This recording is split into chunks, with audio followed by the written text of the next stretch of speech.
On a dark, chilly Friday night, 5 friends gathered for a sleepover at Mia's house, an old creaky place on the outskirts of town. The house had been in Mia's family for generations, its age evident in every crooked window and groaning floorboard.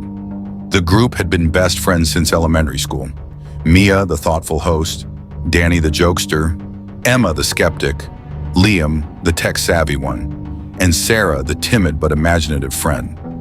They gathered in the living room, excitedly munching on popcorn and trading ghost stories, laughing at each other's scared reactions. But as the clock struck midnight, the fun started to fade, giving way to a strange, eerie silence. As they settled in for a movie, there was a faint tap at the window. Mia paused the movie, glancing toward the window with a furrowed brow. The others exchanged uneasy glances. "It's just the wind," Danny shrugged, but Emma whispered, "That didn't sound like the wind." Suddenly, Mia's phone buzzed. She checked the screen and saw a message from an unknown number. "Are you awake? Did one of you guys send this?" Mia asked, showing them the message. They all shook their heads, claiming they hadn't. "Let's ignore it," Sarah suggested, her voice barely a whisper.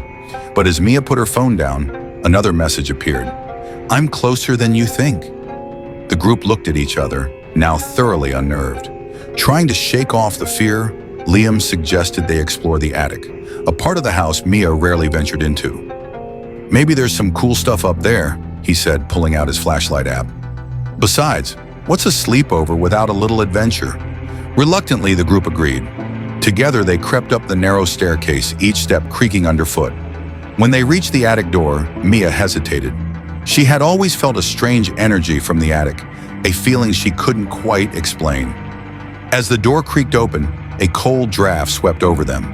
The attic was filled with old trunks, dusty furniture, and faded paintings, almost like stepping back in time. "Look at this," Danny whispered, pointing to a painting of a woman who bore a striking resemblance to Mia. "Is that your great-grandmother?" "Maybe. I'm not sure," Mia replied, unease settling in. As they looked around, Liam found an old ornate mirror tucked behind some boxes. When he pulled it out, the mirror's surface was strangely spotless, reflecting their faces perfectly. But as they stared into it, a shadow moved behind them. They all turned quickly, but no one was there.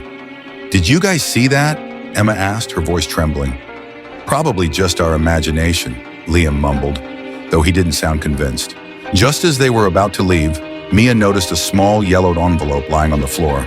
Her name was written on it in faded ink, though the handwriting was unfamiliar. With shaky hands, Mia opened the note. Inside it read, "They are watching. Beware of what lurks in shadows. The 5th will be last." The friends looked at each other, each interpreting the message differently. Sarah clutched her flashlight tightly, whispering, "What does it mean by the 5th? Before they could analyze it further, a loud bang echoed through the house. It sounded as if something heavy had fallen in the living room below. Hurrying downstairs, they saw that the lights were flickering, casting eerie shadows across the walls. The friends stuck close together, hearts racing as they approached the living room. They found a shattered picture frame on the floor, the family photo that had always hung on the wall. In the cracked glass, they noticed their own reflections, and right behind Mia, a shadowy figure. "Mia, don't move," Liam whispered, eyes wide with terror. But the figure was gone as soon as she turned. No one said a word as they tried to make sense of what they'd seen. Each felt a growing dread, a feeling that whatever was haunting the house had now taken an interest in them. Hiding in plain sight desperate, they decided to stay together in the living room, hoping that daylight would chase away whatever haunted the night. They sat in a tight circle, clutching each other's hands. But every time one of them looked away, they'd catch a glimpse of something just beyond their line of sight. A flash of movement in the shadows, a dark figure lurking in the corner.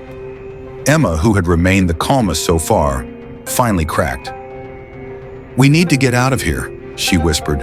Something wants us gone." As they turned toward the door, it slammed shut with a force that rattled the entire room. Liam tried the handle, but it was stuck. They were trapped. The whispering shadow. Panicking, they huddled together, and that's when they heard it. A soft, raspy whisper echoing from the shadows.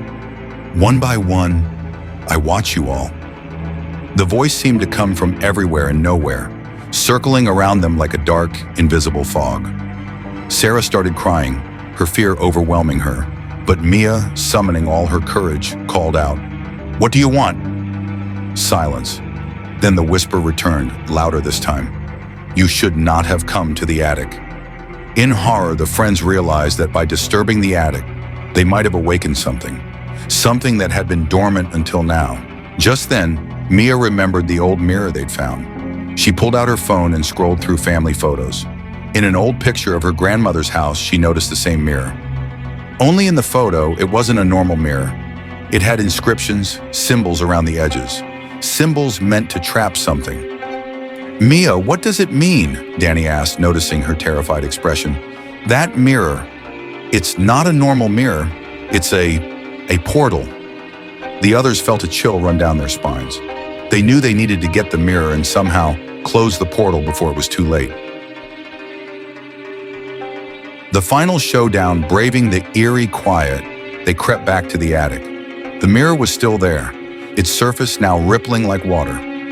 Taking a deep breath, Mia whispered, "We need to seal it." Together, they placed their hands on the mirror's edges, reciting the words written in Mia's family note. The room trembled, the lights flickered wildly, and a shadowy figure emerged from the mirror, twisting and writhing as if caught between worlds. With one final chant, the friends pressed their hands to the mirror's surface, trapping the figure within it.